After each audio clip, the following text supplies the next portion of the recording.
A través de RCR presentamos Radar Económico. Gracias a el Instituto Peruano de Economía, IPE.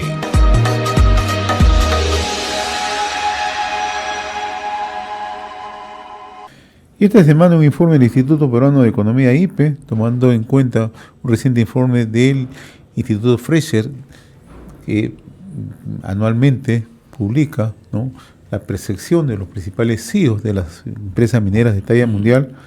Se publicó justamente con el diario Gestión y da cuenta que estamos perdiendo competitividad en la minería y que, escúchenlo bien, hay al menos 7.000 millones de dólares en proyectos mineros atrasados debido a la minería ilegal.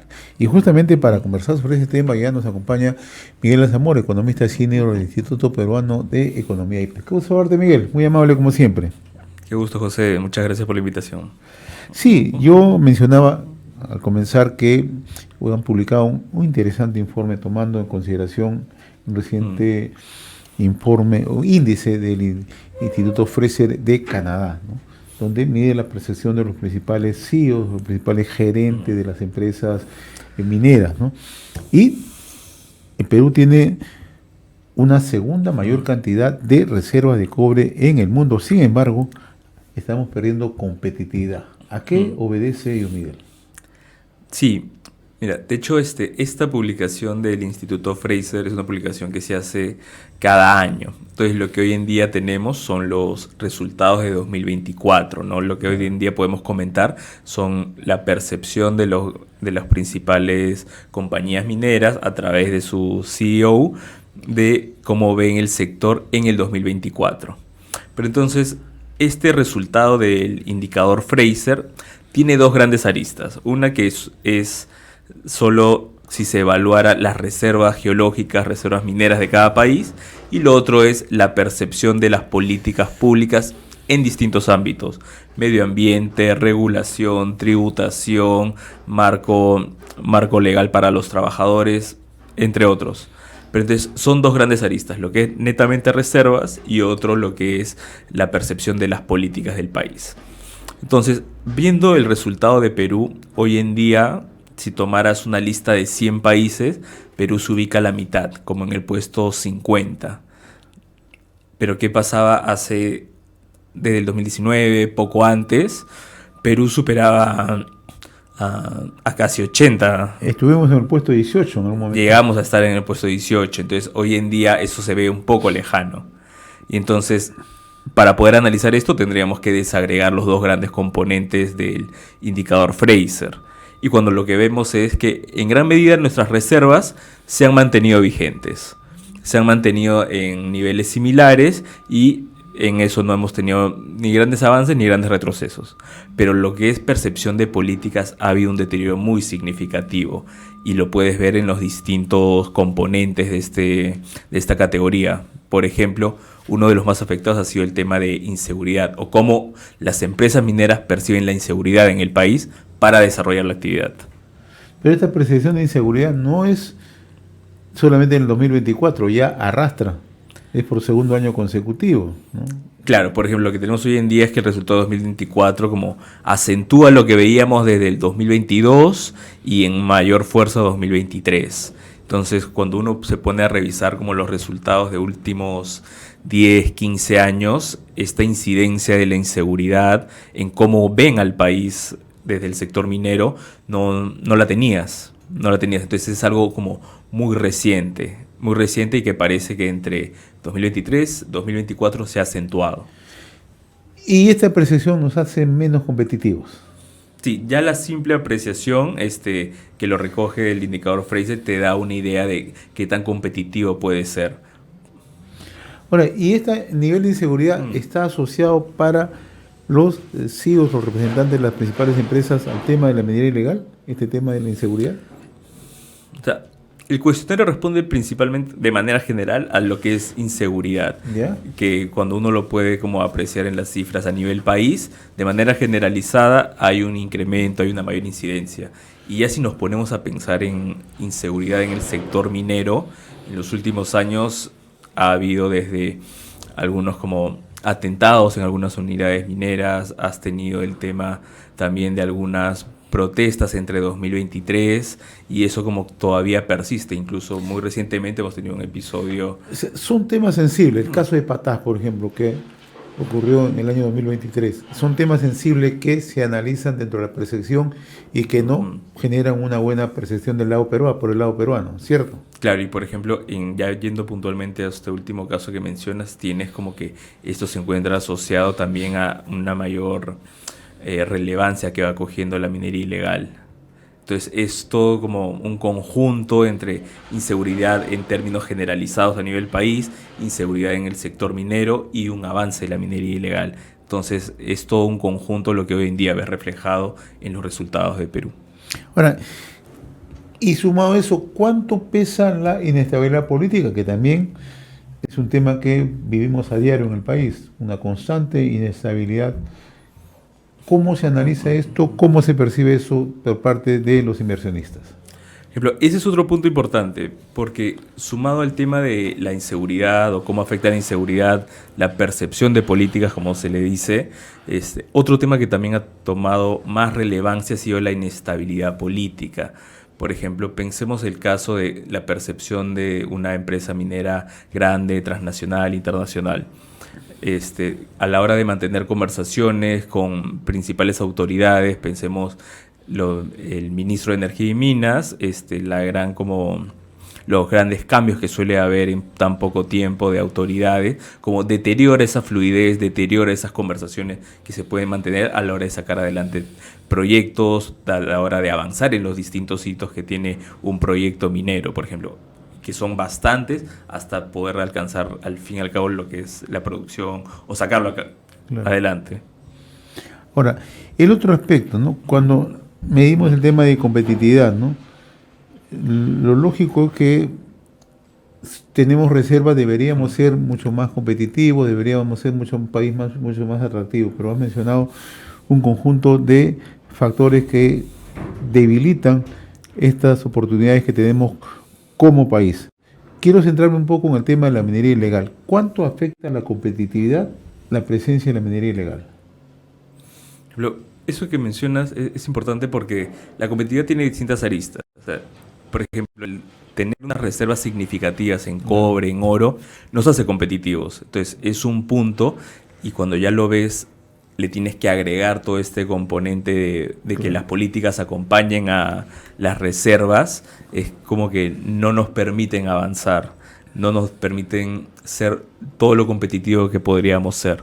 Y, por ejemplo, este tema de la minería ilegal, ya desde el IPE, lo que estimamos es que para el 2025 el nivel de actividad medido como en los saldos que comercian ya alcanzaría la minería legal. Entonces se ubicaría a la par, representaría como una de la economía ilegal como más significativa. Entonces la incidencia que viene cogiendo en último tiempo no es menor y a la medida en que pueda superar a la minería legal es que la afectación va a ser cada vez mayor y creo que en el corto plazo esa es la tendencia. Estamos dialogando con Miguel Alzamora, el economista senior del Instituto Peruano de Economía. Y el otro tema, Miguel, ¿no? A propósito de la minería ilegal, ¿qué proyectos no avanza por la presencia de minería ilegal en las zonas donde se desarrolla? Yo leía con mucha atención este informe que ustedes presentan en el diario Gestión, y hablan de 7.000 millones de dólares en proyectos que no avanzan por la presencia de la minería ilegal. Y esto es bastante delicado. Es bastante, porque si lo pones en perspectiva, 7.000 millones suelen ser como 2 años del flujo que suelen invertir todas las mineras en el país. Entonces no es una cifra menor. Y cuando vemos como el listado de proyectos, identificamos 3 muy puntuales que ya vienen como siendo afectados por todo el tema de la minería ilegal, que no los permite como dar siguientes pasos hasta poder iniciar obras o incluso iniciar producción. Entonces, ahí tenemos Michiquillay, que es una mina de cobre. En Cajamarca, ¿no? En Cajamarca. Y luego tenemos 2 en Apurímac, como son Jáquira y Chanca. Jáquira y los Chancas, ¿no? Los Jáquira y los Chancas. Entonces, Pensemos, por ejemplo, primero en Cajamarca. En Cajamarca ha sido la región que hoy en día tiene la mayor incidencia de pobreza y no se puede sacar adelante un proyecto como Michiquillay. O incluso pensemos en Apurímac, el gran boom que tuvo las bambas desde el 2016, necesita como sacar adelante nuevas unidades. Y hoy en día lo que tienes es que ni los Chancas ni Jáquira han podido avanzar por todo este tema de la minería ilegal. Entonces, si tuviéramos que darle como una cifra cuánto nos viene afectando la minería ilegal, podrían ser esos 7.000 millones que no se pueden salir adelante por ese tema. Ahora, ¿esto qué significa, Miguel? Que estos proyectos ya están casi listos para iniciar, pero debido a la minería ilegal circundante en sus zonas, impide el desarrollo. Claro, por ejemplo, el Ministerio de Energía y Minas tiene toda una lista de proyectos. Entonces, cuando uno empieza a indagar un poco en toda esta lista de proyectos, ves que algunos tienen temas de permisos, tienen temas sanitarios, otros tienen temas de algún trámite ambiental, otros tienen de algún trámite laboral, pero cuando ubicas estos tres tienen una particularidad, es tema de ya inseguridad, que no se puede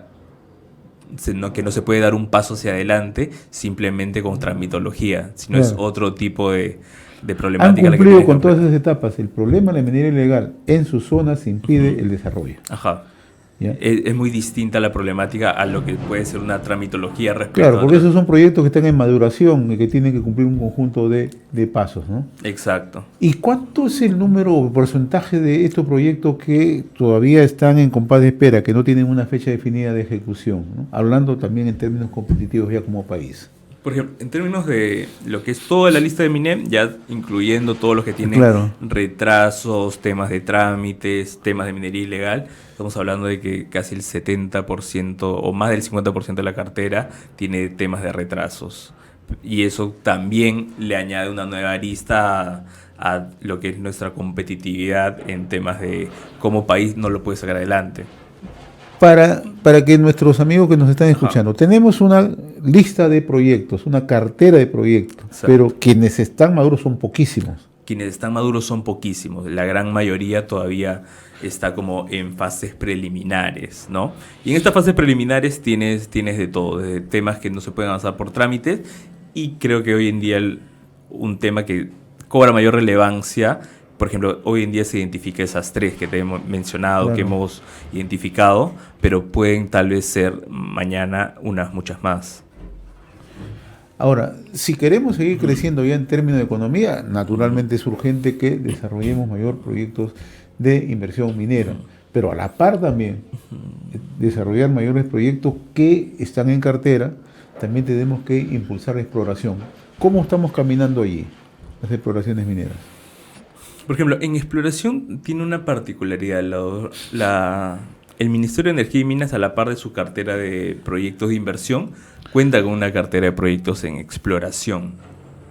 Esta cartera de proyectos en exploración suele ser significativa y esta está muy asociada a cómo se pueda ir avanzando las empresas en descubrir nuevos minerales. En poder descubrir estos minerales es que se puede avanzar hacia los próximos años. Entonces, el cómo avanzan en descubrir estos minerales suele estar muy asociado a cómo fluctúan los precios en el mercado internacional. Hoy en día cuentas con precios significativos en el mercado internacional. Entonces, hacia adelante puede que tengas novedades en lo que es descubrimiento de nuevos yacimientos. Ahora, competitivamente en la región siempre hemos tenido, digamos, a Chile como un competidor inmediato, ¿no? Ahora, ¿cómo estamos en el momento, Miguel? ¿Cómo nos ubicamos? Hemos subido unos puntos en el índice Fraser, pero todas estas situaciones que se están presentando, inseguridad, inestabilidad política, minería ilegal, ¿cómo nos proyecta hacia adelante? Por ejemplo, como comentábamos en esta comparativa de lo que es hoy en día los resultados de 2024 y lo que era antes del 2019, le habíamos sacado un poco de ventaja a Chile.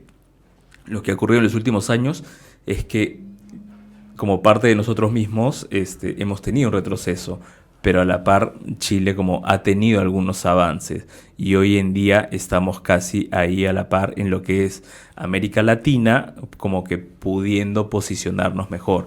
Y es importante recordar que de lo que es América Latina y lo que es minería, nuestro par más similar es Chile, que en gran medida se dedica a lo que es producción de cobre, muy similar a lo que es la minería peruana. Cuando uno hace una radiografía de la minería peruana, es en gran medida cobre. Entonces, es muy importante hacer esta comparación junto a Chile. Ahora, desde el IPE ustedes plantean siempre un conjunto de propuestas. ¿Cuáles serían estas propuestas o cuáles serían estas recomendaciones hacia el gobierno para mejorar la competitividad y sobre todo una proyección mayor de un sector que es clave para la economía, como es la minería responsable? Por ejemplo, la gran recomendación sería poder tener avances en lo que es un combate contra la inseguridad en general, ¿ya? Y más puntualmente contra la minería ilegal, porque ambos a la par como que se retroalimentan y hacen menos competitivo al sector. Y entonces, sumado a esta gran recomendación, lo que debería acompañar es el hecho de que hoy en día las concesiones mineras, y otro hallazgo que hemos tenido desde el IPE es el hecho de que muchas unidades mineras necesitan una concesión de varios años para que poder desarrollar. Hoy en día la tramitología requiere que las concesiones cuenten con años muy extensos, periodos muy extensos para poder desarrollar. Entonces, en la medida que esto es lo que se ve en la realidad, es lo que se debería poder plasmar en la tramitología, en documentación, que las concesiones puedan contar con periodos un poco más extensos, o con periodos extensos, mejor dicho. Y por último, hay un punto en todo lo que es la percepción de políticas en el que Perú como que se ha mantenido un poco firme, que es en la disponibilidad de información en temas de minería, que los CEO lo toman le dan un valor agregado.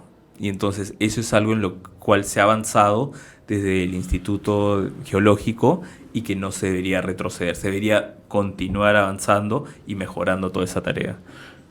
Muy bien, Miguel, como siempre yo te agradezco la amabilidad de haber compartido esta invitación a través de RCR y Radar Económicos, gracias al Instituto Peruano de Economía. Muy amable, Miguel. Muchas gracias, José, a ti por la invitación. Hemos presentado Radar Económico. Gracias a el Instituto Peruano de Economía, IPE.